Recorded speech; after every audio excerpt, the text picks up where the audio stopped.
Well, a big zinger. Our sponsors wasn't continue done. to, of course, help us out with this tournament, so thank you to them. The 2017 Heroes Global Championship Finals are brought to you in part by Republic of Gamers, Intel, T-Mobile, and NVIDIA. Haldor, did you want to elaborate more on your point, or should we go ahead and just skirt by that? I just really wanted to say that they impressed me. They got their kills. They knew they were the underdog, but yeah, continue, Tim. It's fine. Like, it's okay. We're all good now. I got the hint now. All right, we're good. It was not as subtle as I. I'm deciding with them today. I feel like they deserve it. Yeah. You know what, Gillyweed? It's fine. Going into the next match here, Red Canids had a couple of kills in that entire match. What more can they do to try and find a way to get a tied-up series? It's hard, man. Maybe they control the globals. They try to play the global game more. That seemed to be what was working out for Tempest. This is a Red Canids, a Latin America that is a lot more macro focused than they were before, and they were even able to do that versus Roll 20. But it's still a non-league region that traditionally struggles with being able to control the map with the objective play because they don't get punished and figure out how to punish within their own region. The one thing that I really wanted to say is that they still feel to me like the best Latin America team, the best form of Red Canids that we've ever seen. Yes, we all know Tempest is the better team here, definitely on paper. So if nothing crazy happens, Tempest should take this. But at the same time, the way they present themselves, how aggressive they are in these fights, that they are not timid, standing back and just taking the beating, is impressive. And overall, I think this is the first time where I look at it, it's like, this is actually cool. These guys are really bringing the battle right now, even though they know they are the underdog. Well, we're going to be going to Dragonshire, where Red Canids can try to flex that type of macro, have a solid top lane, and of course try to find a way to get a couple picks on Tempest and move forward. This is a really interesting situation because we already had seen that Tempest was comfortable prioritizing Dragonshire on their own, but we also talked about it's one of their weakest maps results-wise, statistically. So they're kind of relying on the lack of success that Tempest has had rather than the preference and the mentality that we've seen them display historically. Yeah, and the trend is always top lane for Tempest. They put a lot of focus in the top lane, and what ends up backfiring for them is when a team has a lot of really good wave clear and control of the mid-bot rotation. Then Tempest gets scared when they start losing towers, and they turn around and devote resources there, and then they're basically not getting something out of where they put focus to in the first place. So maybe that is something, going back to your original question, what Red Canids can abuse here. Well, Tempest attempted to adapt and change that weakness by pulling in a lot of wave clear last time in the draft. Will they do the same here? Let's go ahead and start Dragonshire. I mean, the last time they banned out Right Wing immediately to also emphasize that they can play a strong Tracer composition once again, and the Red Canids shut that down by banning out Tracer. Let's keep in mind that in the previous series where we had them actually play on Dragonshire, they used Tracer when they could. So they're following the same MO already. Tracer is now a huge option for Tempest, so we might see that ban coming in on the side of Red Canids as Brightwing is once again eliminated. Yeah, Brightwing being removed from the table is not too surprising. The follow-up is looking like they're hovering over a Tracer. I think... Go ahead. I think if they ban Tacita, Tracer is going to be a first pick. It's really likely. The way that they played before with Tacita, with Tracer and Rhaegar. But that time, they were in the second pick position and Dig first picked Tassadar. It was more of a... It seemed to me to be more of a deny from them having both Tracer and Tass. That's a good point. Even if they go in that direction, to talk about what Gilly was talking about with the emphasis towards that top lane and the lack of wave clear, the Tracer is going to be committed to the 4. It would put focus onto that top lane and getting those ganks. And ultimately, it would be very easy for Red Canids to just concentrate on getting wave clear, play the safe game, and at least capitalize on the major weakness that Tempest has displayed on this map. Also, to be honest, now thinking about it, I don't think they have to actually pick Tracer first. If they want to pick Tracer, they can still do it later, because I don't think there's any way that the Red Canids, without having Tacita, are actually picking her away from them. Yeah, so, that is traditionally what they would do, is later on. So if they have Abathur right now, we've seen in the past Tracer compositions also played with Abathur. So if they still feel that it fits, they can do it later on, which makes the pick way safer than showing it as early, so that Red Canids could counter pick completely either with wave clear or with direct damage against her. So it makes more sense. Dragonshire Abathur is something that I always get a little bit concerned with. The dynamic that he plays with Europe, I mean, obviously has been willing to pick him quite consistently, but ultimately I do feel like it's a map where you can get enough structural advantage in the earlier stages, and wave clear is so prevalent and laning is so important levels 1 through 9 that ultimately I do feel like it is a risk, and I'm a bit surprised to see Tempest commit to that this high up into the draft. That being said, they were very comfortable throughout the last game, so I don't feel like they viewed this as maybe a setback. With Rega and Sonya, Red Canids already have not only great synergy between the two heroes, but they also have an immense amount of camp clear. So they can really start to focus a lot more on the siege line camps at the bot lane, trying to get the night camps here as well to apply additional pressure. And if they do that early on, they might really start to pressure Abathur in the early game, even more so than it's already the case. Love seeing both of these picks, given that Abathur was the first pick. The double gray main is a possibility, and Muradin makes for an excellent symbiote target because of how long he can stay in the backline around all of the members of the opponents. It's a bit dated, but I think I would really appreciate to see Red Canids transition to a 1-1-3 style laning situation. Abathur on Dragonshire is one of the few maps that you can really dominate with that if you have a prominent solo laner up on top, and then your mid lane just is winning in wave clear. That's all you need. Sonya is most likely going to be successful within her lane. Rhaegar is definitely going to be able to aid when it comes to the tri lane, so just making sure they have a good wave clear to match up into mid, take out front walls, and make sure that mid and front wall dies before even level 10, or at least the first Dragon Knight goes down on this map. Malthael again eliminated, and we have also now the ban on Oriel, so on the support side. But I agree, like a lot of pressure on the side of Red Canids could really put the Abathur comp in a bit of trouble. The camp clear adds to that even more so. Yes, it does. So once that I mean, you can even aggressively, if you have the opportunity through a strong tri lane, start to pressure your opponent's siege line camp and take it away if you see an opportunity for it. So if the Red Canids get a bit of snowball potential in the early game, that might be one of the ways how they can really put the pressure on the Tempest and maybe win a map.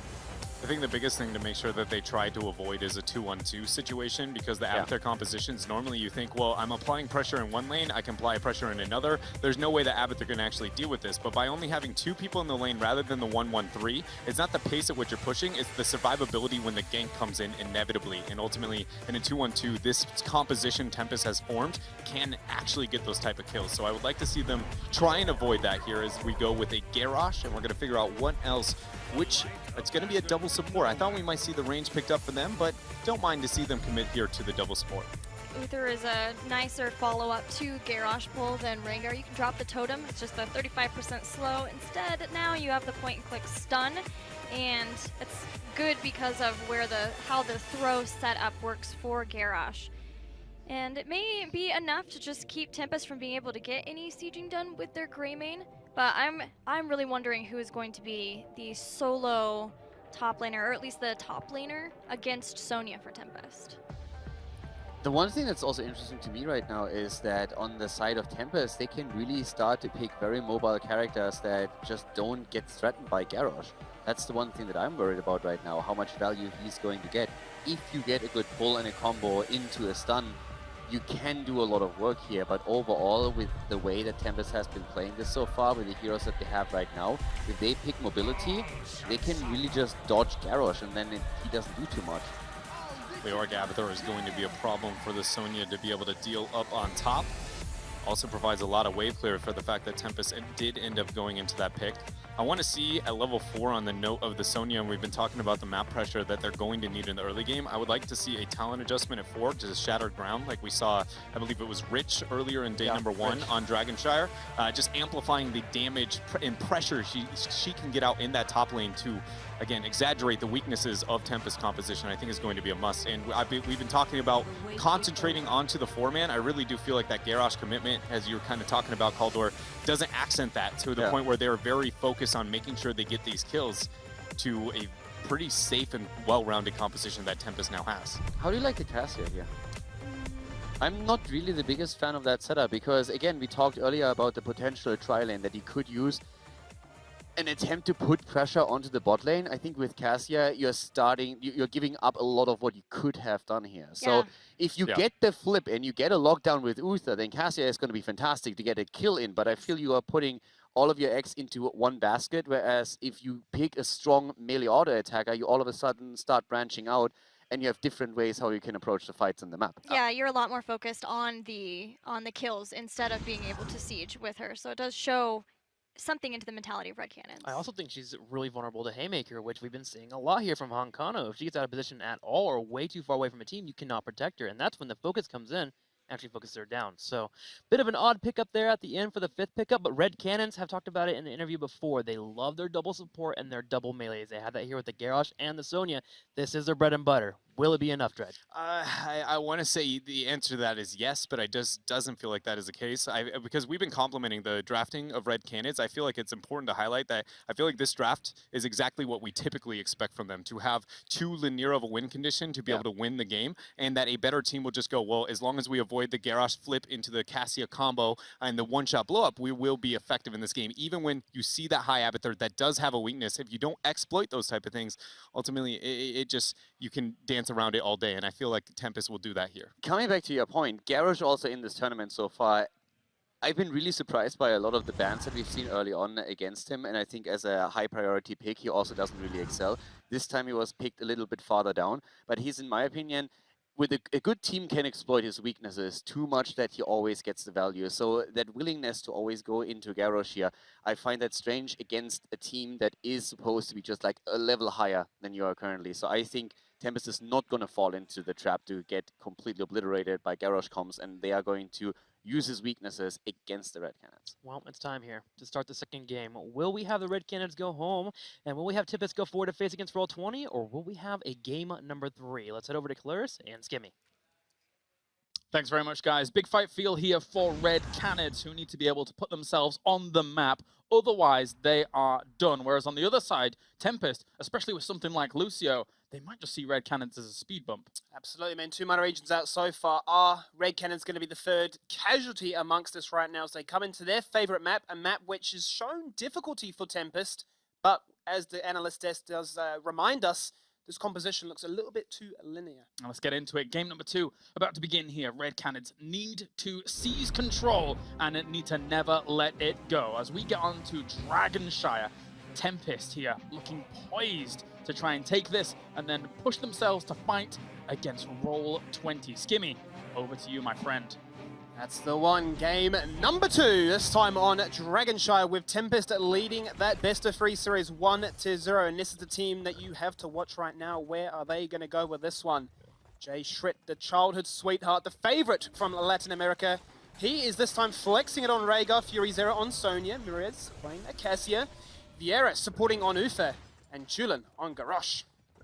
Could be Jay Schritte's last game with this roster. Let's see if they can make it work. To the right-hand side, we have Tempest. Hyde will be on Lucio. H82 this time is on Leoric. Next up, Lockdown on Abathur. Up next, we have Sign on Murden. And finally, to round things out, Honkono on the Grey main. So a little bit of a kind of change up in a spot for him here.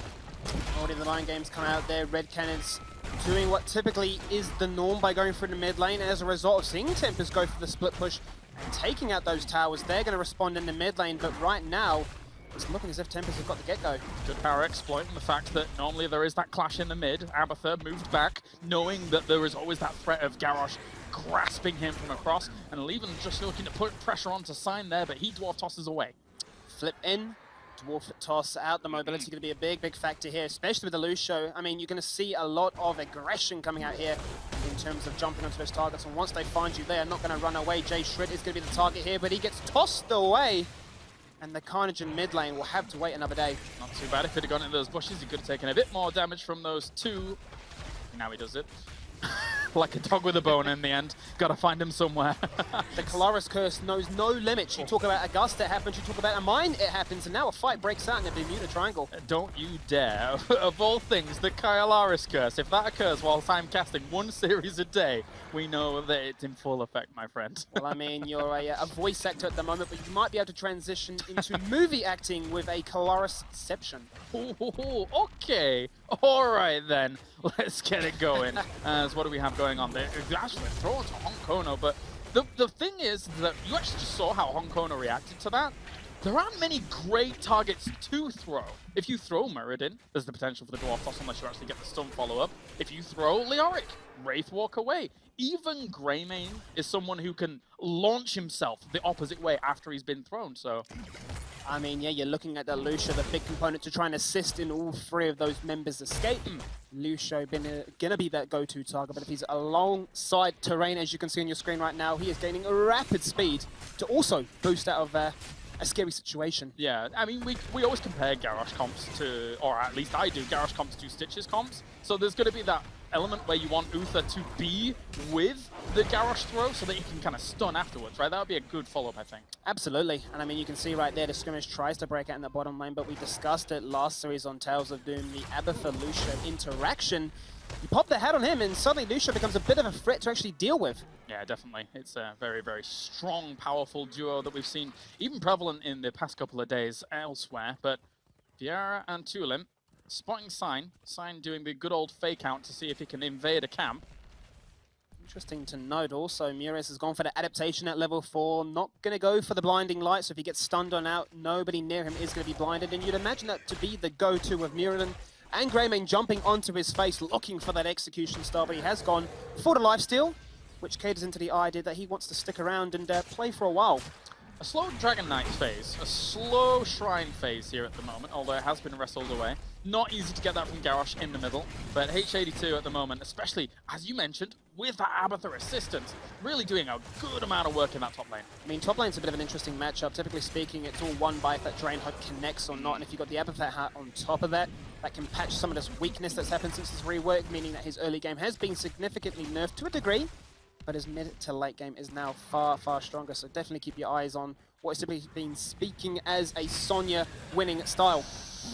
This Wraith walk forwards, very aggressive onto Fury Zera, can't quite get the kill. And you've got to bear in mind, with that hat, that was a 4-man attack, but they already got the 4 up here as well. That shows how much they've been dominating that top lane.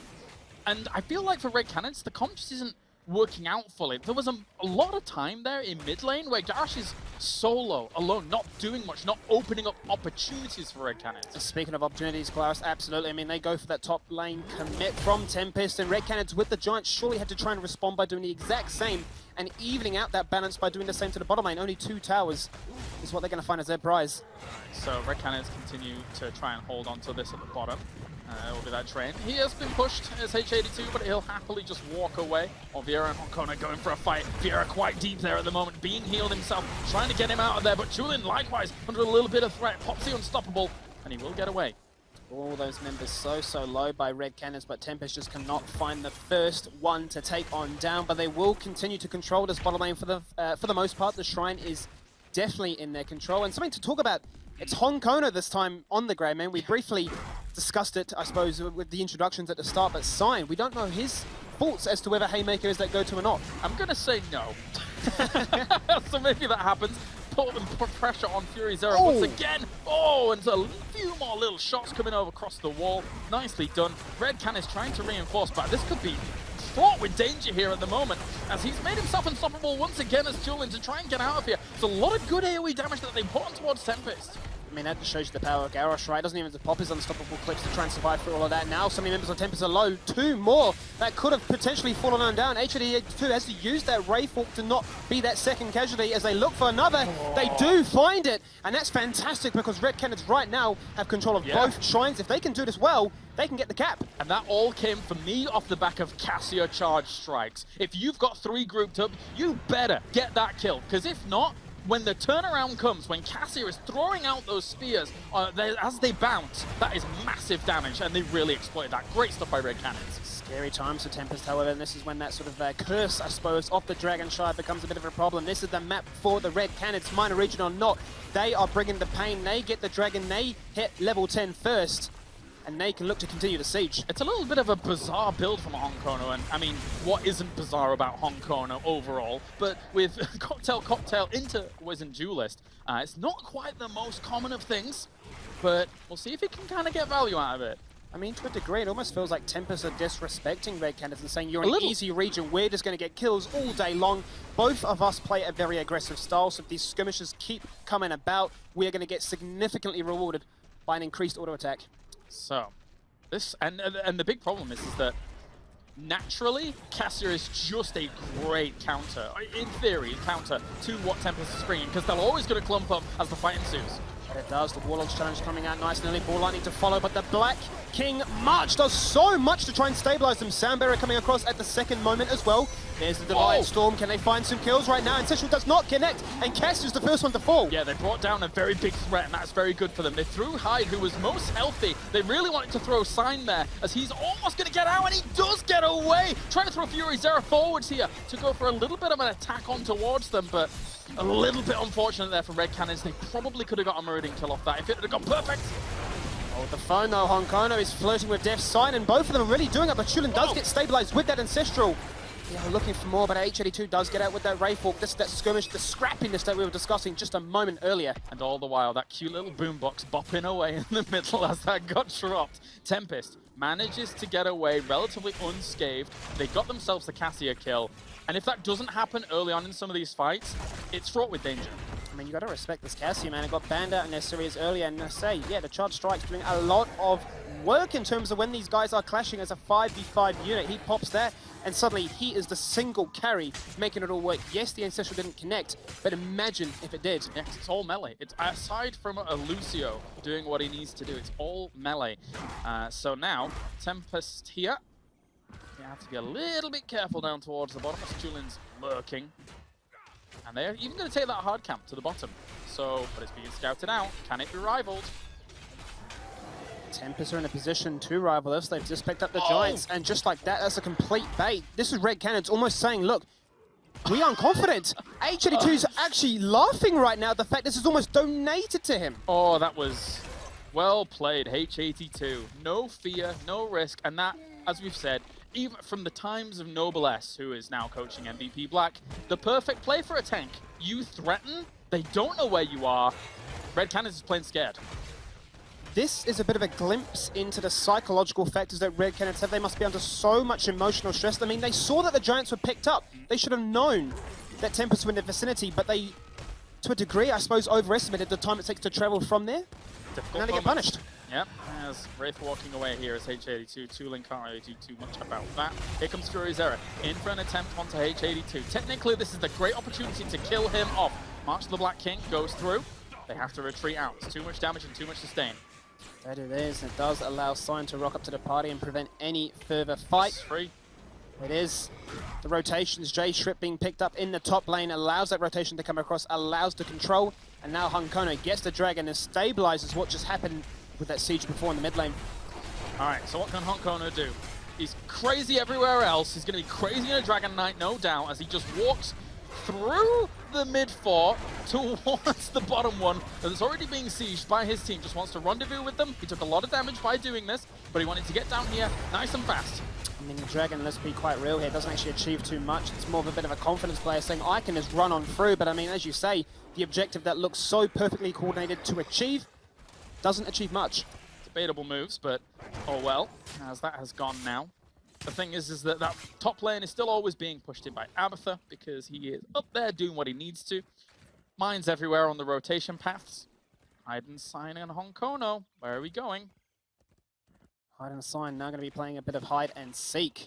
I like that one. That was good. See what they can do down here. Not too much. Just cleaning things up and going to be removing. Like, the last maybe 30 seconds or so has been Tempest playing with vision. They have not shown too much. Now they've accidentally found a Leoric on this path down Fort Mid. But overall, there was the potential that Tempest could have lashed out very aggressively if Red Canids had not respected the vision game that just happened. It was almost a bit like Tempest trying to force a mechanical mistake out of Red Canids by saying, well, we're not going to show ourselves. Are we on a camp? Are we pushing a lane? Are we hiding for that gank potential? Trying to respond to this Abatha, you saw the initial run up there to go towards it. But as you say, the 30 seconds, were those mind games and the positioning really the biggest factor? Cleaning that up, back to the Giants, and Red Canids look to rival this. It's a good opportunity. Tempest isn't 16 yet. This is the best chance, and this is what happened last time on Tales of Doom. They went for that fight as well, and now going to be looking to collapse onto it. Sign is there, Vieira is also there. The Warbreaker starts things off. Lockdown with that clone is getting aggressive. Mures is dropping low. He's the big component of this comp to try and make it work. He falls on down. Rhaegar the double kill to make sure that Tempest go for that 16. It's not going to be enough. One by one they fall. The Bermuda Triangle, lots of things happen there, and I tell you what, 4 people are going to fall. They are disappearing. Disappearing ships, and March of the Black King got massive value in this choke point. That's exactly what Tempest was looking for. It's a full team wipe, Skimmy. Red Canids is in disarray. It's not going to be the ace set and match based off that, but 5 people fall to the floor. 16 is there for Tempest. This time they've got Abathur taking the top. They've got HGC in the mid. The Dragon will be collapsed, and it will be taken to that bot lane to look for that keep. Yeah, they can do whatever they like at this point here. Red Canids is going to have to scramble for some semblance of defense, as they will head down towards that bottom, but unfortunately for them, a talent behind and a whole level away from it is very, very difficult for them. You can see Rhaegar at the top trying to clean up a little bit of the wave to start things off, but gotta soak and somehow hold on. Yeah, sponge or not, you're not going to be able to soak enough in this situation to hit 16 by the time Tempest come banging on your keep door. The tower is going to fall on down. Furyzera gets amongst it to try and do as much damage to this as possible with those giants in the back line. They are quite low, but still, they're going to add a lot of sieging potential. Chillin, the one to be jumped upon. Oh, trying to go on to Sign there, but it's not going to be enough. They don't have the damage follow-up against the Muradin, especially with an Abathur on at the moment. The siege continues here for Tempest. They are absolutely running Red Canids ragged right now at this doorstep as Sonya tries to go in for the spin to win, but I don't think it's going to be enough. One stun, another stun. AoE circles across the board from both teams as they try and find some potential kill. Red Canids are hungry. They're still not 16 though. There's Ominous Wrath as well as Royal Focus here for H82. So if they keep chasing forwards, he can continue to be an absolute nuisance in this fight. They're going to try and turn it around. And that they do. The march comes across. They do find Greyman. However, this is fantastic for the Red Canids right now. If they can find more, they can get themselves back into this game. The respawn time is a longer, at least 50 seconds at this stage. So if they can try and find another, Furyzera is spinning to win. He's looking for that kill on towards Sign, but his Avatar, he's not got that... He's not got the Haymaker. He is going to survive, and he is tanking on the world. The stun kept coming out from Sign there onto Furyzera, but he did really well to actually survive against that. The change in targets, though, constant pressure on Cassia and Furyzera, constantly alternating there, was Tempest to eventually win out this fight and push Red Canids back once again. I mean, that really has to be the power of Leoric, nullifying so much damage potential from the whole roster of Red Canids. You then got the healing static from the Muradin, plus Lucio just keeping everybody alive. Well, okay. Sorry, I was trying to give him a bit of praise, but then he just runs it down. Well, I mean, 4 for 2, it's all right. It's good here for Tempest. Red Canids there. They tried very, very well to get that fight. The best time that they possibly could have, or tried to, but unfortunately there was just really, really good split focus going on there. It's rare that you say the words split focus to actually say something that is good, but when you're dealing with something like a Sonya and a Cassia at the same time, you want to pressure them both in those fights. Absolutely, and you want to really try and juggle where those cooldowns from the healers in a double support composition especially are utilized. And we talk about how do you try and take down a double support composition. You're trying to bait out those resources with those basic abilities. Once they're down, especially with the likes of a Lucio, you run away, you say, this ain't our fight. Then you come in with that re-engage, you've got the taunt, you've got 20, and you're looking for more. They realized he was there to Tulin, and that is him getting a lot of damage taken. That's the Ancestral Heal comes out. Honkona trying to get out in the back. They pick up the first kill. I don't believe it. They are actually going to do this one right now. 20 or not, they don't even care. They want more. Lucio wasn't even there the entire fight. They take 2. This is the opportunity Red Canids have been looking for. They were pressured on every single lane, and now, where do they go? Uther's bot, he might be under a little bit of pressure here from the Sign and Hide, and if especially the Abathur hat joins, that could be annoying, but they're not going to allow it. They're scared that the rotation will come and bite them. They're messy here from Tempest, to be quite honest, but I don't believe Red Canids can punish them too much. Now the team actually do respond. Vieira's going to get some boys to back him up. The Divine Storm is going to come across as he looks to fall to the floor. Lucio's going to drop that sound barrier. Getting amongst their chaos as the cannons are there. The lanes are being pushed top and bot. Keepers falling in the top lane. Giants on towards that core, taking that shield on down. Rhaegar. Can he get it? It's so very close to getting it. And he does get the Dragon Knight. He's probably going to have to use this to defend. He's going across the map, but H82 and Sign, these guys, are they just going to go forwards? This is a crazy little situation here, Skimmy. This is like a base race gone wrong. This is looking like a Hero League game right now. He is still pushing at the Dragon, showing no signs of conceding. He's not even going to jump out of that Dragon. That core is going to fall down to 65%. They are running away, but they're playing with our hearts right now. I felt like the Dragon Knight should have come back home to try and defend against this, but I mean, all in all, the core had already taken damage anyway, and it looks like Tempest should be able to round this out with Cassia falling as well. Dragon Knight walks onto the core, but it does not matter. Power plays come out from Tempest, and it is 2-0 to Team South Korea. 2-0 to the Korean third seed, as you can see. A smile come out there from Hong Kong. Job successfully done. They're going to get another chance to try and secure their ticket for BlizzCon. Going to be going up against Roll20 just after this. But I mean, if you're watching this, arguably you could say that wasn't their strongest performance. Not entirely, no. It was a little bit back and forth there, what we can see from it. And as much as Tempest now keeps themselves alive, commiserations go out obviously to Red Canids, who I feel we both will share the same sentiment, where if the group had been a little bit weaker, if it hadn't been a true group of death here out of the four, we definitely could have seen them do a lot more. 100%, and this really has been the biggest story, the narrative for the whole year for Red Canids. They put up these fantastic performances, but it tends to be against these behemoths of rosters, and hence why you look at it, and on a stat sheet you could say they've never won a series this year, but they damn well go close. Pleasure to catch you this gimme as we head back over to the analysis desk now to see what they think of the 2-0. Tempest will move forward to face off against Roll20 to see who will make it to Anaheim next week. But before we go, some parting thoughts about Red Canids. Caldor, do you have anything to say about the team? I have to echo again what I said after the first map already. I think this is definitely the strongest Red Canids that we've seen so far. Yes, they lost, but technically they lost in the base phase on map number 2. They made it to the core.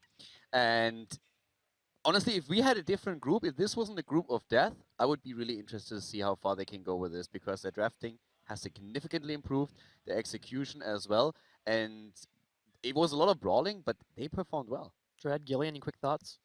I mean, I feel like I've shared the same sentiment on terms of like the grouping and whether or not they would have been more successful into a different group, but ultimately, I get torn because as a guy who actually enjoys just competition, I'm a huge fan of just competing against one another. That the heart of it is that there is always a winner and a loser. So there's a level of my heart goes out to them because there is so much passion and drive, especially for players like Jay Shrite, that they've displayed over the long run. But there is a winner and a loser every single time, and ultimately they just weren't able to perform with the format that we have. One thing we can say is that was the best performance internationally that Latin America has had, and that is something to go out on in that performance, being able to take a game off of Roll20, looking strong even versus Tempest, bringing it to Tempest, getting kills. And so I think although they are probably very disappointed, I think that they will look at that and be happy with that performance in the long run. Well, it's time to say goodbye to the Red Canids, but we're going to follow Tempest as they go to face off against Roll20, and we currently have Kevin Johnson on the stage with Tempest. That's right, Tim. I'm standing here with none other than Hong Kong from Team Tempest. Congratulations, Hong Kong, to you and your team for this win over the Red Canids. I got to ask you, I know Tempest is a team that's been around for a while, but this is one of the first tournaments you've been in with Western teams since mid-2016. How has the experience been so far?